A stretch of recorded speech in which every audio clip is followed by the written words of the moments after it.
Bismillahirrahmanirrahim. Assalamualaikum warahmatullahi wabarakatuh. Waalaikumsalam warahmatullahi wabarakatuh.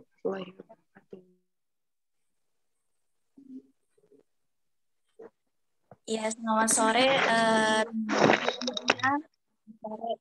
semua yang bergabung di dalam room Zoom sore hari ini.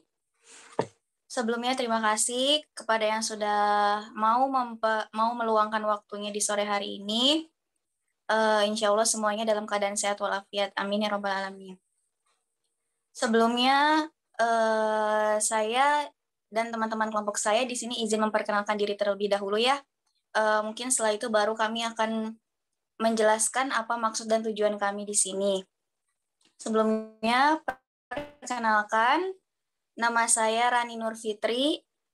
Saya dari Prodi PAI, Fakultas Agama Islam, Universitas Singapura Bangsa Karawang.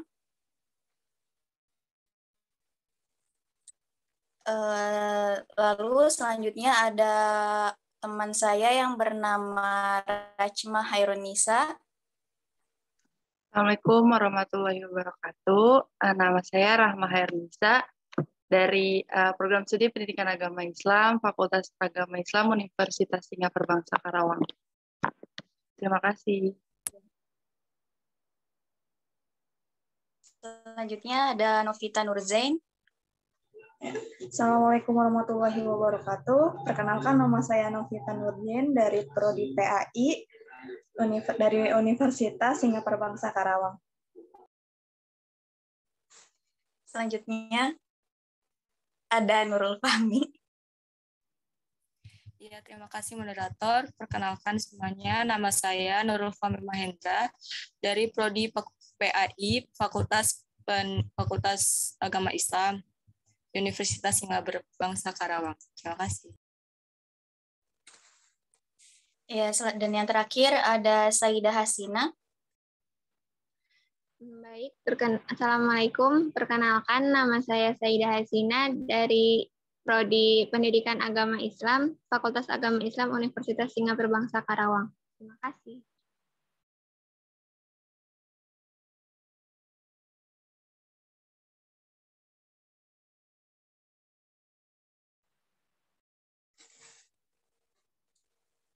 Kami terdiri dari satu kelompok. Tadi ada saya sendiri Rani sebagai moderator, ada Novita, ada Rachmah, Nurul Fahmi, dan Saidah Hasina. Sebelumnya di sini kami dari perwakilan Prodi Pendidikan Agama Islam dari Fakultas Agama Islam Universitas Singapura Bangsa Karawang. Maksud kami di sini kami melakukan kegiatan yang mana disebut sebagai PKM atau pengabdian kepada masyarakat dalam tujuan untuk memenuhi tugas dari mata kuliah yang ada di PAI, yaitu Hadis Tarbawi dengan dosen pengampu yaitu Ibu Hajah Dewi Bik Nabilatul Fauziah LCMA.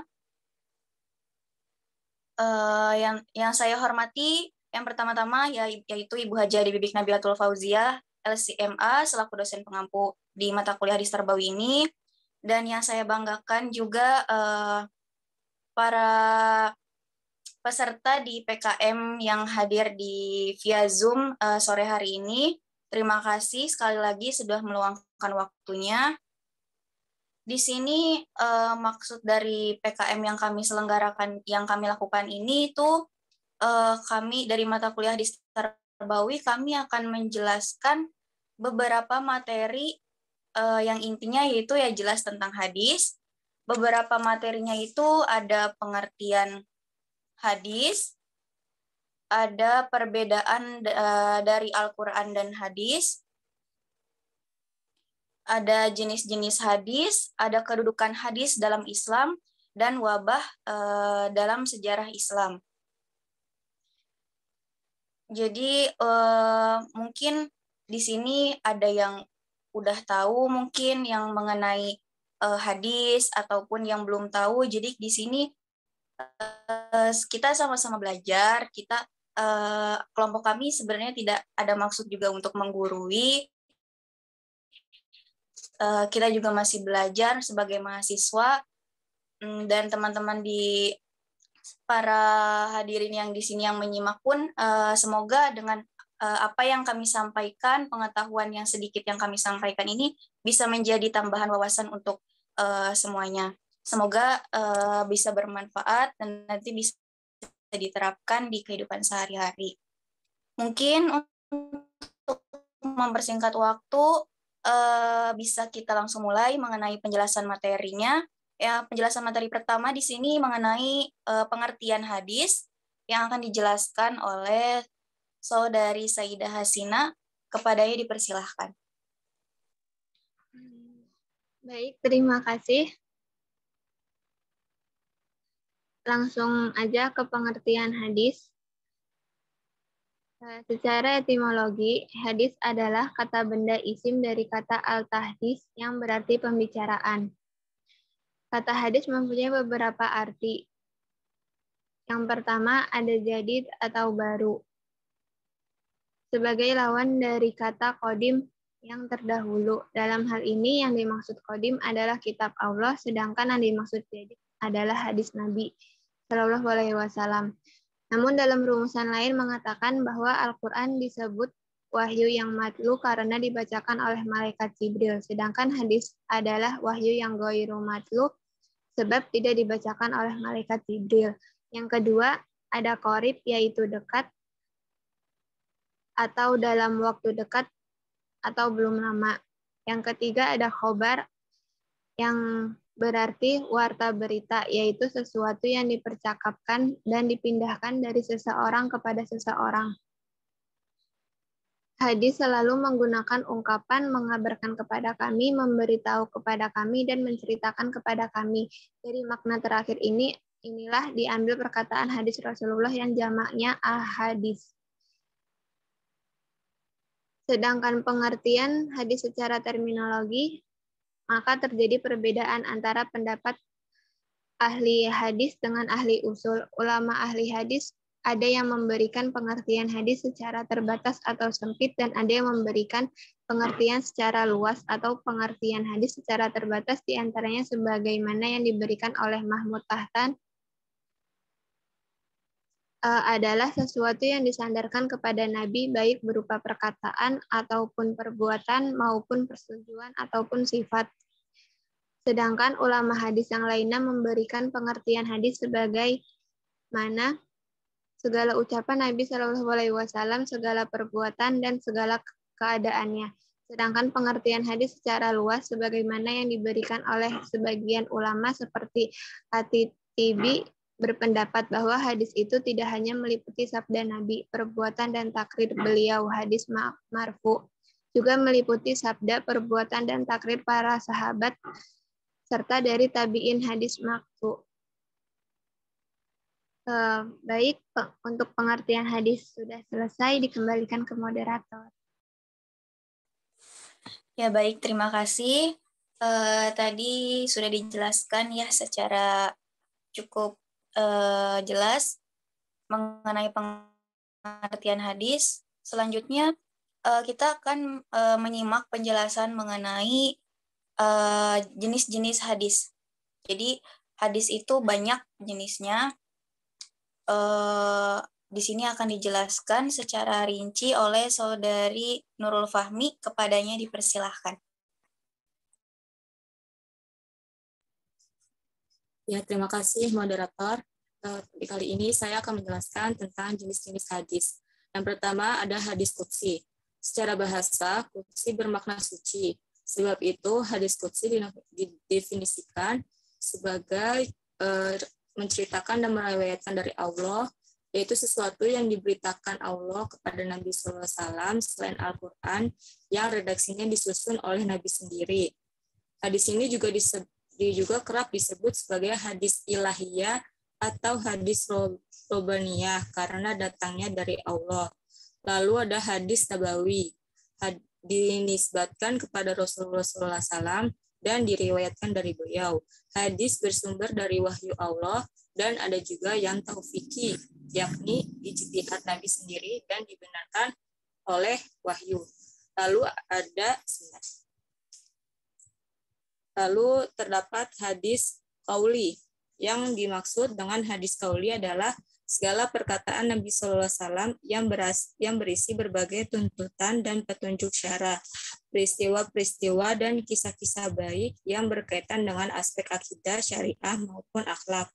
Misalnya sabda beliau, sesungguhnya keberadaan amal-amal itu tergantung niatnya, dan seorang hanyalah akan mendapatkan sesuatu sesuai niatnya. Menurut rankingnya, hadis qauli menempati urutan pertama dari bentuk-bentuk hadis lainnya. Lalu ada hadis fi'il. Hadis fi'il adalah segala perbuatan Nabi SAW yang menjadi anutan perilaku para sahabat pada saat itu dan menjadi keharusan bagi semua umat Islam untuk mengikutinya, seperti praktek wudu, praktek sholat 5 waktu dengan sikap dan rukun-rukunnya, praktek manasik haji, cara memberikan keputusan berdasarkan sumpah dan saksi, dan lain-lain. Lalu ada hadis takriri. Hadis takriri adalah hadis yang berupa ketetapan Nabi SAW terhadap apa yang datang atau yang dikemukakan oleh para sahabatnya, dan Nabi SAW membiarkan atau mendiamkan perbuatan tersebut tanpa membedakan penegasan apakah beliau membenarkan atau mempermasalahkannya, yang bersumber dari sahabat yang mendapat pengakuan dan persetujuan dari Nabi SAW itu dianggap bersumber dari beliau. Misalnya, riwayat yang ditakfi oleh Abu Dawud dan An-Nasai dan Abu Sa'id Al-Khudri radhiyallahu anhu bahwasanya ada 2 perang yang keluar rumah untuk berpergian tanpa memiliki persediaan air. Lalu tibalah waktu sholat, kemudian keduanya bertayamum dengan debu yang baik, lalu melakukan sholat. Beberapa saat kemudian keduanya mendapatkan air masih dalam waktu sholat tersebut. Yang satu mengulang wudhu dan sholatnya, sedang yang lain tidak. Kemudian keduanya datang menghadap Nabi SAW melaporkan perihal keduanya. Lalu kepada yang tidak mengulang, beliau bersabda, engkau telah mengajarkan sunnahku. Dan kepada yang mengulang, beliau bersabda, engkau mendapatkan pahala 2 kali lipat. Lalu terdapat hadis hammi. Hadis hammi adalah hadis yang berupa keinginan atau hasrat Nabi SAW yang belum terrealisasikan.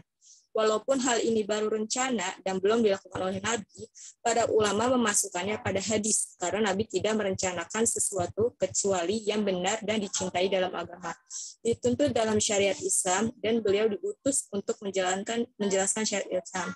Contoh hadis hammi seperti halnya hasrat berpuasa tanggal 9 Asyura yang belum sempat dijalankan oleh Nabi SAW karena beliau wafat sebelum datang bulan Asyura tahun berikutnya, mengambil sepertiga dari hasil kebun Madinah untuk kemaslahatan perang Al-Ahzab, dan lain-lain. Lalu ada hadis ahwal. Yang dimaksud dengan hadis ahwali ialah yang berupa hal ihwal Nabi SAW yang tidak termasuk ke dalam kategori keempat hadis di atas.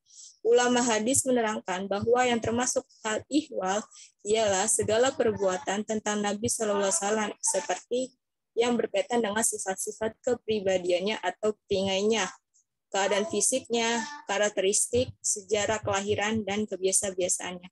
Sekian materi dari saya kembalikan kepada moderator. Baik, terima kasih. Selanjutnya kita akan menyimak penjelasan mengenai apa itu perbedaan hadis dengan Al-Quran, yang akan dijelaskan oleh Saudari Rachma Hairunisa. Kepadanya dipersilahkan. Baik, terima kasih kepada moderator Rani Nurfitri. Mohon izin, saya ingin menjelaskan mengenai perbedaan dari hadis dan Al-Quran. Secara umum kan tadi sudah dijelaskan bahwa hadis itu merupakan segala ucapan, perbuatan, tingkah laku, persetujuan dari Nabi Muhammad SAW. Lalu kalau Al-Quran itu merupakan firman Allah yang merupakan mukjizat dari Allah di luar kebiasaan dari hal yang tidak dapat menandinginya. Nah, dapat secara umum ya, perbedaan hadis dengan Al-Quran, yaitu kalau hadis itu berasal dari perkataan, tingkah laku, tadi ada persetujuan dari Nabi Muhammad SAW. Sedangkan Al-Quran itu merupakan langsung perkataan dari Allah Subhanahu wa Ta'ala. tadi kita membahas mengenai ada hadis nabawi, ada hadis qudsi, dan juga ada karena kita ingin membahas mengenai perbedaan hadis dan Al-Quran, yang pasti kita akan membahas mengenai Al-Quran. Tadi dijelaskan bahwa kan hadis qudsi itu tuh ada dinisbatkan dengan Allah Subhanahu wa Ta'ala. Maksudnya apa dinisbatkan? Jadi dinisbatkan itu ada kaitannya dengan Allah Subhanahu wa Ta'ala. Nah, di sini ada perbedaannya bahwa hadis qudsi redaksi dari Nabi, maknanya dari Allah. Makanya seringkali kalau misalkan hadis qudsi itu redaksinya itu seperti ini. Rasulullah Shallallahu Alaihi Wasallam bersabda, Allah Subhanahu Wa Taala berfirman. Nah, biasanya seperti itu bunyi dari hadis qudsi. Namun kalau hadis nabawi itu langsung Rasulullah Shallallahu Alaihi Wasallam bersabda. Nah, ini di sini tertera jelas bahwa hadis nabawi itu redaksinya dan maknanya itu dari Nabi, biasanya itu berasal dari ijtihadnya. Nah, lalu kalau misalkan hadis qudsi itu redaksinya dari Nabi, maknanya dari Allah. Sedangkan Al-Quran itu redaksi dan maknanya itu murni dari Allah Subhanahu wa Ta'ala. Karena tadi firman Allah Subhanahu wa Ta'ala atau perkataannya. Lalu tadi hadis nabawi itu berasal dari ijtihad dan Nabi sebagai dengan panduan wahyu. Lalu kalau hadis qudsi itu disampaikan melalui ilham dan mimpi. Lalu kalau Al-Quran itu diwahyukan Allah melalui malaikat Jibril. Lalu kalau misalkan hadis nabawi itu bukan merupakan mukjizat Nabi. Lalu kalau sama hadis qudsi juga sama karena sama-sama berupa hadis. Lalu kalau Al-Quran merupakan mukjizat dari Nabi Muhammad SAW. Nah, kalau hadis itu periwayatannya boleh dengan maknanya saja, sedangkan Al-Quran itu periwayatannya harus dengan makna dan lafaznya. Lalu kalau hadis itu sedikit penjelasan lagi, kalau hadis itu tidak apa-apa dibaca dengan tidak keadaan suci. Kalau misalkan Al-Quran itu harus dibaca dengan dalam keadaan suci. Seperti itu. Dikembalikan kepada moderator. Terima kasih. Ya, baik, terima kasih. Sudah dijelaskan tadi oleh Saudari Rachmah yang mengenai perbedaan hadis dengan Al-Quran. Selanjutnya, kita akan menyimak mengenai penjelasan dari kedudukan hadis di dalam Islam yang akan dijelaskan oleh Saudari Novita Nurzain. Kepadanya dipersilahkan. Baik, terima kasih moderator. Yang selanjutnya kedudukan hadis dalam Islam. Pasti tentunya seluruh umat Islam telah sepakat bahwa hadis merupakan salah satu sumber ajaran Islam, di mana hadis ini merupakan atau menempati kedudukan setelah Al-Quran, gitu. Nah, keharusan mengikuti hadis ini bagi umat Islam baik berupa perintah maupun larangan. Sama halnya dengan kewajiban mengikuti Al-Quran seperti itu. Seperti sabda Rasulullah SAW, Bismillahirrahmanirrahim, taraktu fikum amroini lang tadilu ma tamassaktum bihima kitaballahi wa sunnata rasulih, yang artinya aku telah tinggalkan pada kamu dua perkara. Kamu tidak akan sesat selama berpegang kepada keduanya, yaitu kitab Allah dan sunnah Rasulnya. Hadis riwayat Malik. Nah, Al-Quran dan hadis ini sebagai sumber ajaran Islam, gitu, di mana satu sama lain tidak bisa dipisahkan, baik Al-Quran maupun hadis. Nah, Al-Quran memuat ajaran-ajaran yang bersifat umum dan global yang perlu dijelaskan dan diperinci lebih lanjut. Nah, dalam hal ini hadis inilah gitu yang berfungsi sebagai penjelas dari Al-Quran. Seperti contohnya dalam masalah ibadah sholat, gitu. Dalam Al-Quran tuh tidak menyebutkan tata cara sholat dengan rinci. Akan tetapi dalam hadis ibadah tersebut dijelaskan gitu secara rinci seperti itu. Baik, telah selesai kedudukan hadis menurut Islam saya kembalikan kepada moderator. Ya baik, terima kasih kepada Saudari Novita Nurzain. Selanjutnya penjelasan berikutnya mengenai wabah dalam Islam yang akan dijelaskan oleh saya sendiri.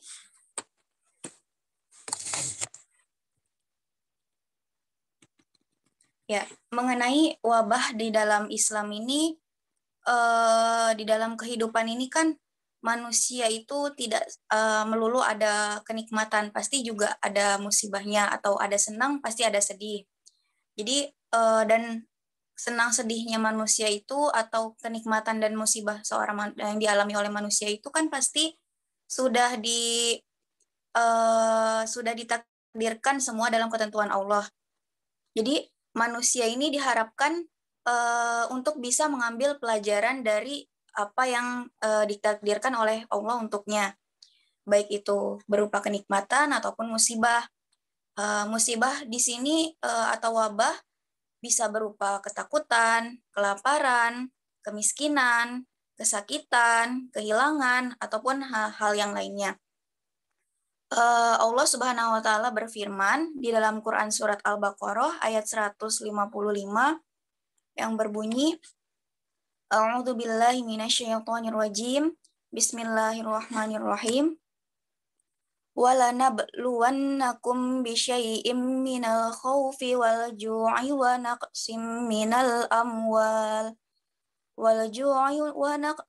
مِّنَ الْأَمْوَالِ وَالْأَنفُسِ وَالثَّمَرَاتِ وَبَشِّرِ الصَّابِرِينَ, yang artinya, dan sungguh akan kami berikan cobaan kepadamu dengan sedikit ketakutan, kelaparan, kekurangan harta, jiwa, dan buah-buahan, dan berikanlah berita gembira kepada orang-orang yang sabar. Nah, dari penjelasan ayat tersebut, Allah Maha Pengasih dan Maha Penyayang kepada hambanya. Allah tidak akan berbuat zalim kepada hambanya. Allah pun juga Maha Bijaksana atas segala keputusan atau takdir yang telah diputuskan olehnya. Oleh karena itu, setiap musibah yang Allah berikan pasti ada mengandung hikmah gitu, untuk manusia bisa pelajari, untuk bisa ambil, untuk bisa menjadi pribadi yang lebih baik lagi ke depannya. Dan juga bisa hikmah tersebut dapat meningkatkan derajat kita sebagai seorang manusia di mata Allah. Dan selanjutnya kita akan membahas mengenai wabah dalam sejarah Islam ya. Sepanjang sejarah di beberapa wilayah Islam ini telah terjadi beberapa wabah atau beberapa wabah penyakit. Dan ada beberapa wabah yang paling menonjol yang dijelaskan dalam Islam. Yang pertama itu ada jenis wabah Ta'un Amwas, yang kedua ada Ta'un Jarif, yang ketiga Ta'un Fatayat atau Ashraf, yang keempat ada Ta'un Muslim bin Kutaibah, yang kelima ada wabah-wabah yang terjadi pada masa dinasti Abbasiyah, Mamalik, dan Ayyubiyah di wilayah Islam bagian timur dan barat. Nah, sebelum saya menjelaskan mengenai wabah-wabah tadi yang telah disebutkan, kita mungkin perlu tahu dulu ya, wabah atau ta'un. Ta'un itu berasal dari bahasa Arab ya. Jadi arti ta'un secara istilah itu bisa diartikan sebagai luka-luka di badan. Jadi adapun ada pendapat lain dari Ibnu Hajar al-Asqalani, beliau menjelaskan bahwa ta'un itu merupakan sakit yang mengganggu pernafasan, melemahkan badan serta jantung. Dan adapun Rasulullah SAW pun bersabda, at-ta'una ghuddatun kagdatil ibil, yang artinya ta'un itu berupa daging tumbuh bagaikan daging tumbuh yang menimpa onta. Hadis riwayat At-Tabrani dan dihasankan oleh Albani. Jadi sebagian ulama itu punya penjelasan yang berbeda yang mengenai pengertian dari taun. Menurut mereka atau menurut beliau, taun itu merupakan bagian dari wabah. Dan sebagian lainnya menurut para ulama menyamakan antara taun dan wabah. Jadi menurut para ulama itu setiap wabah itu merupakan taun. Itu jadi wabah. Jadi bisa disimpulkan bahwa wabah itu merupakan penyakit tertentu yang menyebar ke wilayah yang luas, bahkan menyebar ke dunia, atau bisa disebut juga dengan pandemi. Nah, kita masuk ke penjelasan mengenai Taun Amwas ya. Taun Amwas ini terjadi pada tahun 18 Hijriah atau 693 Masehi. Nah, wabah ini atau Taun Amwas ini merupakan wabah yang paling terkenal di dalam sejarah Islam. Wabah ini terjadi di masa pemerintahan Umar bin Khattab dan terjadi di wilayah Syam yang menewaskan puluhan ribu orang. Dan alasannya mengapa disebut wabah Taun Amwas ya karena wabah tersebut itu terjadi di wilayah Syam. Lalu terutama bisa dijelaskannya di daerah tepatnya itu di Amwas, salah satu wilayah kecil di Palestina. Dan wabah ini menyebabkan kematian itu sekitar 25.000 jiwa. Dan di antara mereka yang wafat itu adalah para tokoh sahabat Nabi seperti Abu Ubaidah bin Al-Jarrah, Al-Fadl bin Abbas bin Abdul Muthalib, Abdurrahman bin Mu'az bin Jabal, Syurah bin Hasanah, dan ada beberapa tokoh yang lain. Dan yang kedua ada Taun Al-Jarif. Taun Al-Jarif ini terjadi di Basroh pada tahun 69 Hijriah atau 688 Masehi. Terjadi pada masa pemerintahan Abdullah bin Az-Zubair radhiyallahu an. Dan Al-Jarif ini artinya menyapu bersih. Dan karena pada wabah ini tuh begitu banyak orang yang wafat karena wabah, maka disebut dengan Taun Al-Jarif. Wabah ini tuh berlangsung dengan sangat singkat, hanya 3 hari. Namun mereka yang meninggal karena wabah ini digambarkan bagaikan sungai yang mengalir. Dan yang ketiga, selanjutnya ada wabah Taun Fatayat. Wabah ini terjadi pada tahun 87 Hijriah atau 705 Masehi, terjadi di Irak dan Syam. Dan wabah ini dinamakan wabah Al-Fatayat yang artinya perempuan. Nah, dinamakan seperti itu karena awalnya wabah ini menyerang para wanita, baru kemudian ada laki-laki juga yang terserang. Nah, ada juga yang menamakannya wabah Ashraf atau orang-orang mulia, karena wabah ini banyak menewaskan atau mewafatkan orang-orang mulia dan para tokoh. Selanjutnya ada wabah Taun Muslim bin Qutaibah. Mengapa dinamakan Taun Muslim bin Qutaibah? Karena orang pertama yang wafat karena wabah ini adalah Muslim bin Qutaibah. Wabah ini merupakan virus yang menyebar pada masyarakat di era Bani Umayyah pada tahun 131 Hijriah atau 748 Masehi. Wabah ini melanda kota Basroh selama 3 bulan, dimulai dari bulan Rajab dan puncaknya di bulan Ramadan. Sampai-sampai dalam satu hari 1.000 lebih orang ini meninggal karena wabah tersebut. Dan Abu Al-Mahasini Yusuf Ibnu Tagribirdi mengatakan pada tahun 131 Hijriah terjadi wabah taun yang dahsyat, membinasakan sejumlah besar makhluk, sampai-sampai satu hari 7.000 orang meninggal karenanya. Nah, wabah ini dinamakan Taun Muslim bin Qutaibah Sebenarnya banyak wabah yang menimpa pada kaum muslimin di masa Bani Umayyah ini. Namun wabah inilah adalah wabah terakhir yang terjadi di masa tersebut. Dan wilayah yang sering terkena wabah ini adalah wilayah Syam, di mana ibu kota Bani Umayyah berada, yaitu Damaskus. Selanjutnya, ada wabah yang terjadi pada masa dinasti Abbasiyah, Mamalik, dan Ayyubiyah di wilayah Islam bagian timur dan barat. Di masa Abbasiyah, taun ini mulai mereda. Dan Ibnu Katsir rahimahullah menceritakan bahwa pada saat wilayah Mongol menghancurkan kota Baghdad pada tahun 656 Hijriah atau 1258 Masehi, masjid-masjid kosong dari sholat Jumat dan jamaah selama beberapa bulan di Baghdad. Setelah kekacauan berlalu, yaitu 40 hari berikutnya, Baghdad pun tetap kosong dari kepemimpinan. Kota itu hanya dihuni oleh orang-orang bodoh saja, sementara mayat-mayat yang bergelimpangan di jalan bagaikan gundukan. Wabah ini menyebabkan banyak orang wafat karena cuaca dan udara yang rusak.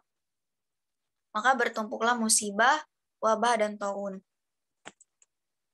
Dan adapun wabah di masa dinasti Mamluk atau Mamalik ini, yaitu sebuah wabah yang merata di sebagian besar daerah Syam. Peristiwa ini terjadi pada tahun 748 Hijriah. Wabah ini dikenal dengan nama Taun al-Azam atau besar. Mengapa dinamakan tersebut? Karena penyebarannya ini dahsyat dan membinasakan. Wabah ini pun mengakibatkan wafatnya penghuni kota Aleppo, Damaskus, Al-Quds, dan daerah-daerah pinggiran Syam. Wabah ini mengakibatkan 150.000 orang itu wafat di Aleppo.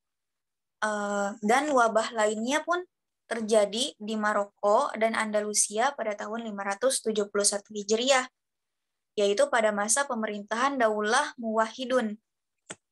Wabah ini sangat mengerikan karena seolah tidak membiarkan seorang pun untuk selamat. 4 orang pucuk pimpinan Muwahhidun yang merupakan saudara Khalifah Yusuf bin Ya'qub wafat karenanya. 100-190 orang wafat dalam satu hari. Dan pada tahun 1978 Masehi pun, Maroko juga dilanda wabah.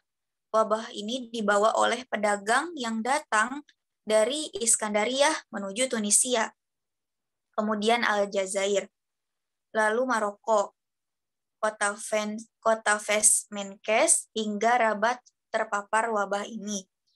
Nah, setidaknya 130 orang wafat per harinya.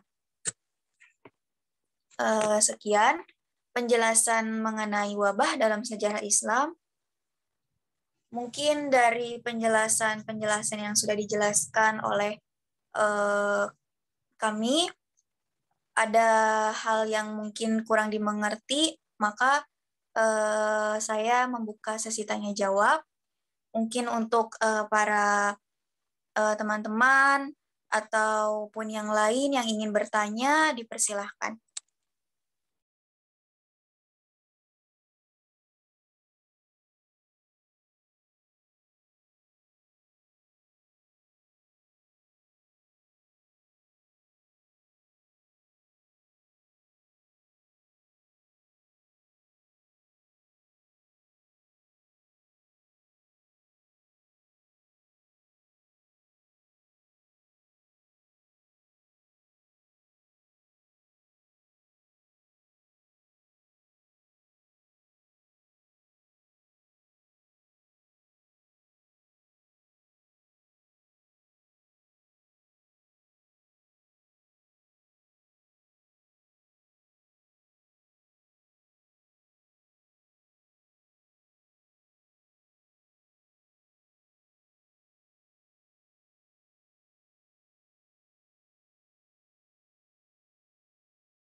Baik, mungkin sambil kita menunggu ada teman-teman yang ingin bertanya mengenai materi yang telah dijelaskan tadi, mungkin kita bisa screenshot dulu ya untuk sebagai bukti dokumentasi untuk tugas kami juga PKM. Untuk yang bisa on cam mungkin dipersilakan untuk on cam, tapi kalau memang yang tidak bisa on cam ya tidak apa-apa. Rachma boleh ngasih aba-abanya nanti ya, Mak.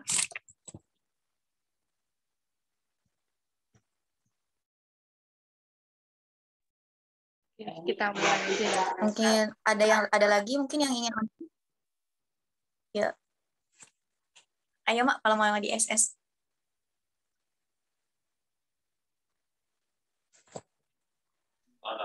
Oke. 1, 2, 3.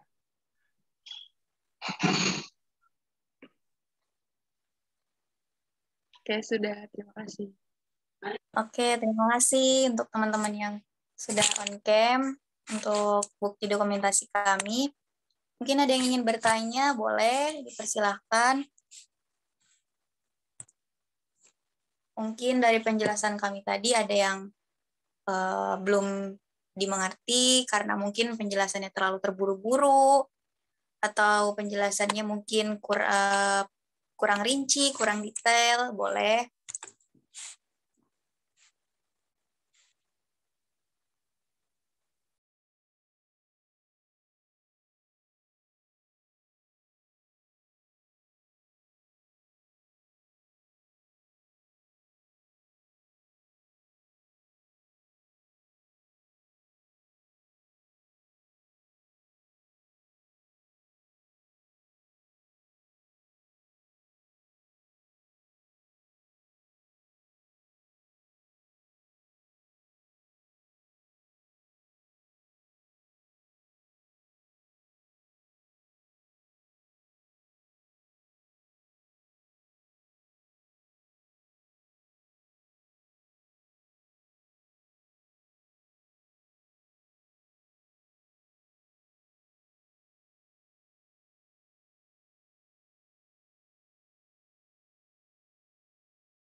Saya izin bertanya, boleh?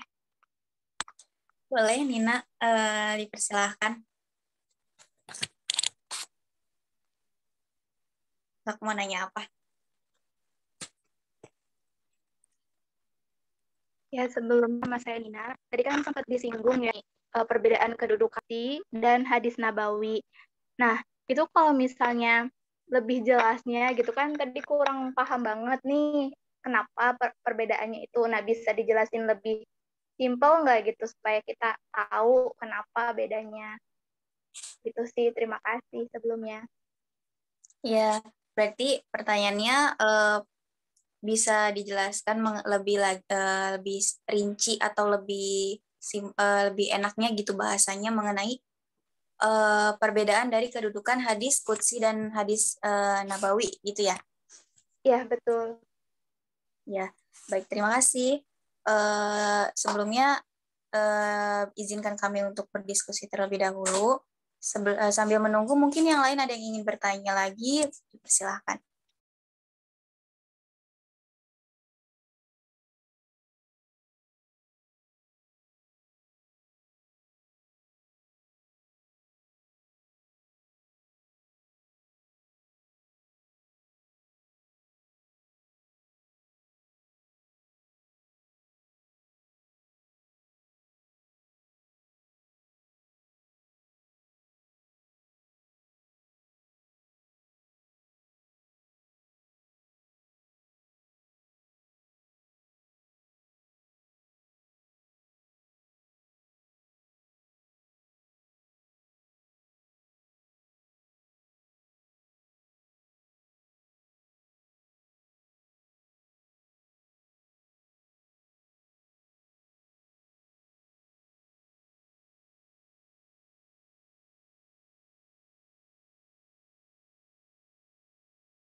Oke, izin menjawab.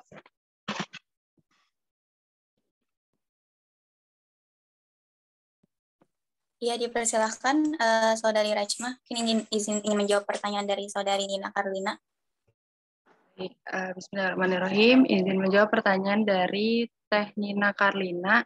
Apa perbedaan tadi bahwa lebih rinci ya, maksudnya lebih singkat lah agar bisa mudah lebih dimengerti bahwa perbedaan dari hadis qudsi dan hadis nabawi. Tadi dikatakan bahwa hadis qudsi itu dinisbatkan atau dikaitkan kepada Allah Subhanahu wa taala. Sedangkan kalau misalkan hadis nabawi itu benar-benar murni dari Nabi Muhammad Shallallahu alaihi wasallam. Jadi kalau misalkan hadis nabawi itu redaksinya murni dari Rasulullah berdasarkan hasil ijtihadnya dan lain sebagainya. Sedangkan kalau hadis qudsi itu tadi berasal dari mimpi, jadi kayak dikaitkan dengan Allah dan redaksinya itu diberikan kepada Nabi. Jadi biasanya hadis-hadis qudsi itu tuh diawali dengan Rasulullah Shallallahu alaihi wasallam telah bersabda, Allah Subhanahu wa taala berfirman. Sedangkan tadi kalau misalkan hadis nabawi itu langsung bahwa Rasulullah Shallallahu alaihi wasallam bersabda. Seperti itu. Oh, baik, Kak. Terima kasih untuk penjelasannya. Sekarang udah paham. Baik. Ya, terima kasih. Ya, terima kasih kepada Rachma. Dan mungkin saya sedikit menambahkan ya, mungkin biar bisa lebih paham dari penjelasan tadi yang dijelaskan Rachma. Kalau misalkan hadis nabawi itu diterjemahnya itu biasanya langsung Rasulullah SAW bersabda langsung terjemah dari hadisnya. Dan sedangkan hadis qudsi itu terjemahnya itu biasanya Rasulullah SAW bersabda, Allah Subhanahu wa taala berfirman. Kita langsung ke contohnya aja ya. Jadi ada contoh dari hadis qudsi dan nabawi. Sebentar.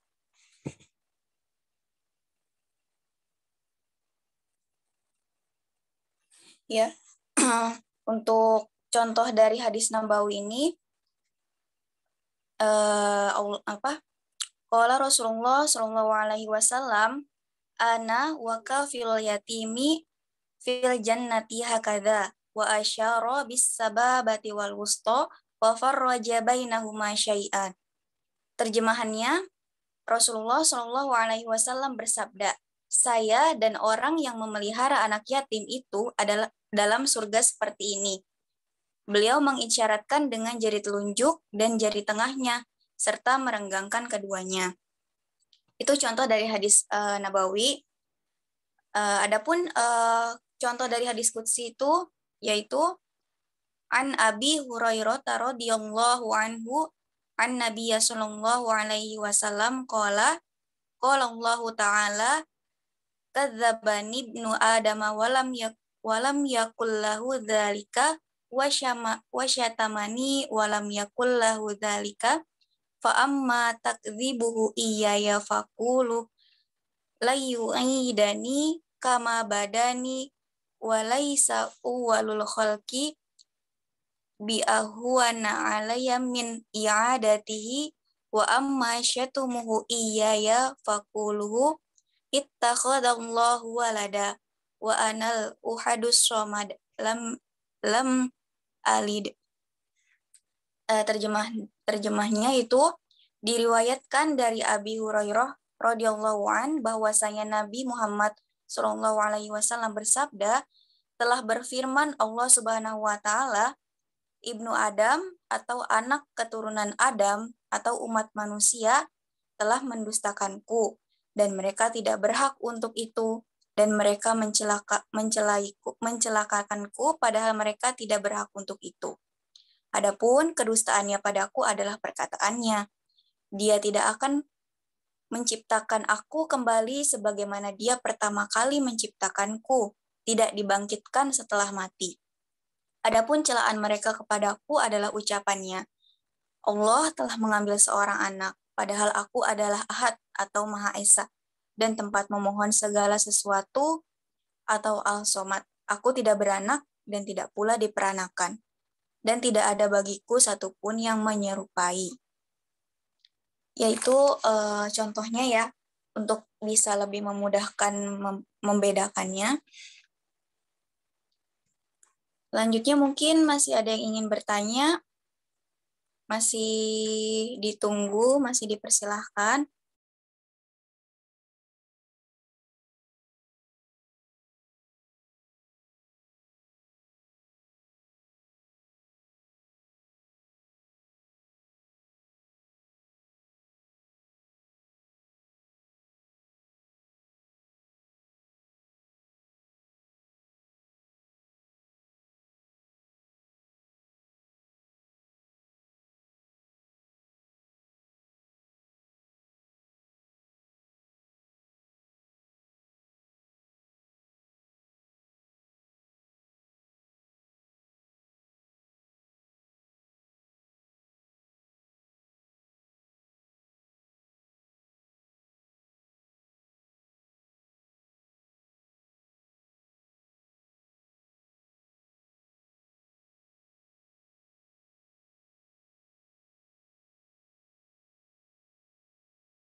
Ya, baik.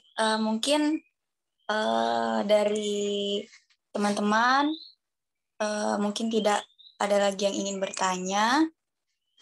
Sebelumnya saya dan teman-teman saya mengucapkan terima kasih pada Teh Nina Karlina tadi yang telah bertanya, yang telah ikut berpartisipasi.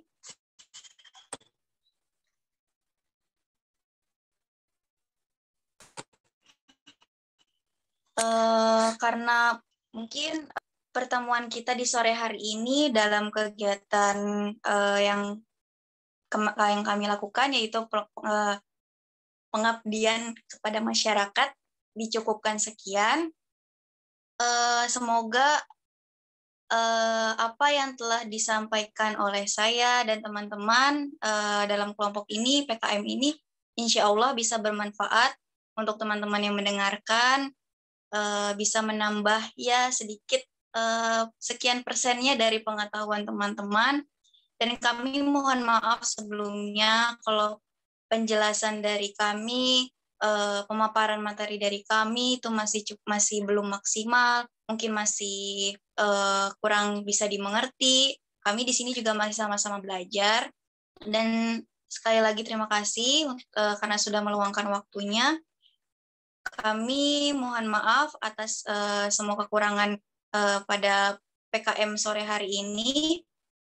Terima kasih kepada semua teman-teman yang sudah ikut menyimak dan berpartisipasi. Wabillahi taufiq wal hidayah. Wassalamualaikum warahmatullahi wabarakatuh. Waalaikumsalam warahmatullahi wabarakatuh.